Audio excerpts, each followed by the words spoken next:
আছে আরও বিভিন্ন পর্যায়ের অতিথিবৃন্দ, সামনে এই গ্রামেরই আমার মা বোনেরা, ভাইরা, সবার প্রতি সালাম, আসসালামু আলাইকুম। ওয়ালাইকুম আসসালাম। আজকে আমাদের যে সামাজিক অবক্ষয়, আমাদের যে সমাজ ব্যবস্থা, তার ভিতরে এই রামপুরা গ্রাম বগুড়া জেলার একবারে শেষ সীমানা। রামপুরার পরে তো আর বগুড়া জেলা নাই।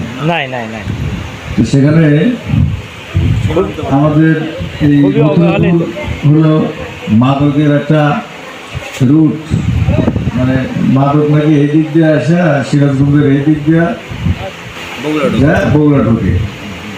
আমাদের এটা হলো প্রবেশ পথ। তো ওই বগুড়া আমরা গেলে আমাদের কিছু লোকজন, বন্ধু বান্ধব বা বড় ভাই যারা আছে, যারা জানে, তারা বলে যে ওই একেবারে মাদকের রুটের এলাকা।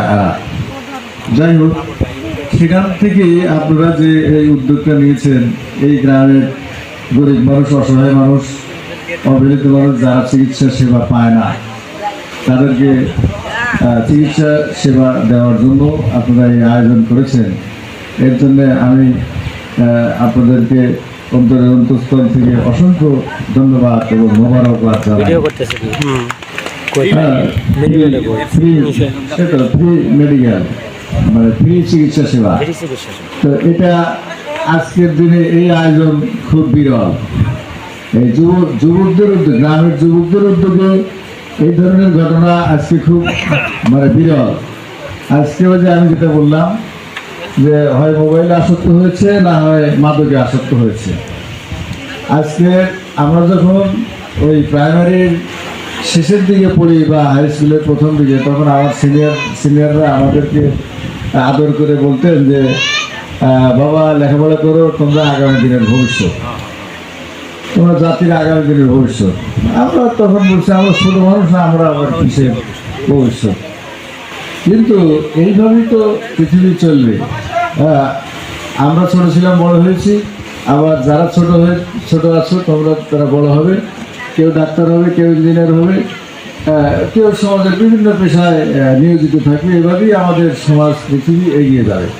তো সেক্ষেত্রে যদি শুদ্ধ চিন্তা না থাকে, আজকের যুবকদের মধ্যে যদি শুদ্ধ চিন্তা না থাকে, তাহলে আমাদের এই রাষ্ট্র কীভাবে আগাবে, তাই না?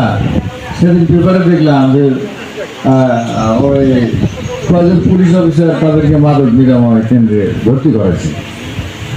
তো ওরা কিন্তু ওই পুলিশ হয়ে মাদক আসক্ত হয় নাই, মাদক আসক্ত হয়েছে পুলিশে চাকরি নেওয়ার আগে।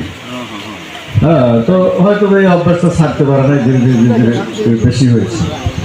কাজে এই ভয়ের জায়গা থেকে আমাদেরকে বের হয়ে আসতে হবে। আমরা বিভিন্ন জায়গায় অলরেডি সামাজিক একটা সচেতনতা বৃদ্ধি করছি, শুধু প্রশাসন দিয়ে তো এগুলো সম্ভব না।